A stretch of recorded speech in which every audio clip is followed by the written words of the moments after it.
Hey, Brian here. It's Cooking Wild time. Today we're smoking. Turkeys, that is. I've got a couple of young turkey breasts. Basically the turkeys with the drumsticks and everything else removed, just the breast meat left. The question is, do we smoke it whole like this, or take the meat off the bone and smoke just the breast meat? We're going to find out. We're doing both.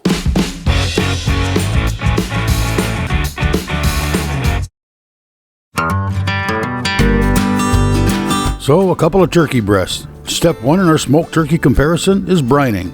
I do this no matter how I'm cooking a turkey. In the smoker, the oven, a roaster, doesn't matter. When you submerge your turkey in a saltwater solution, osmosis occurs allowing the salt and liquid to penetrate the meat, which helps create a nice, juicy, tender, and flavorful turkey. My brine starts out with about a gallon of water, 1 cup of salt, and some seasonings.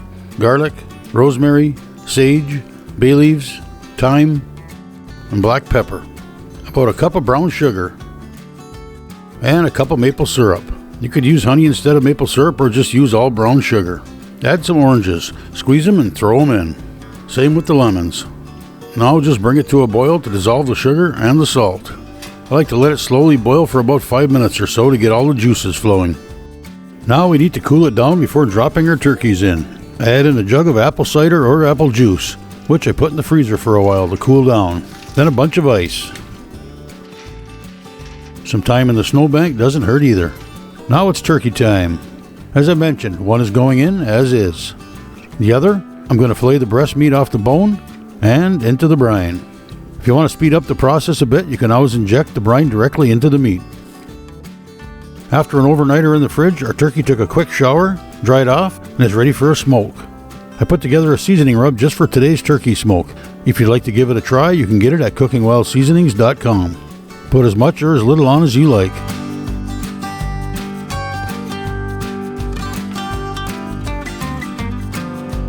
In go the temp probes from my newest cooking gadget. A great Christmas gift for my kids, actually. We'll be able to monitor both from the base unit or by using the app on my phone. I can monitor the temperature as well as see how fast it's rising and get a pretty good idea of how much longer it'll take before it's done.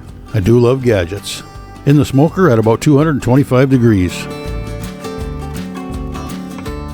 For the turkey breasts that were removed from the bone, the internal temp rose faster than the breast on the bone. But eventually, the on the bone caught up and they were done at almost the same time. The off the bone took 4.5 hours. On the bone, 5 hours. So the synopsis. The off the bone was tender and juicy. The meat was a little stiffer, nice for slicing for sandwiches. It did soak up and retain more of the brine though, making it a bit saltier than the other. The on the bone was considerably more tender and a bit juicier, more like the turkey you cook in the oven on Thanksgiving. Not quite as easy to slice for sandwiches, tender enough that it wanted to fall apart when slicing. Some mayo, lettuce, smoked turkey, and fresh mozzarella on some rustic bread. Simple and delicious. Now I have to figure out what to do with all this turkey. Don't forget to share this video with your friends, and remember you can find all of our videos at cookingwellseasonings.com, and do a little shopping while you're there.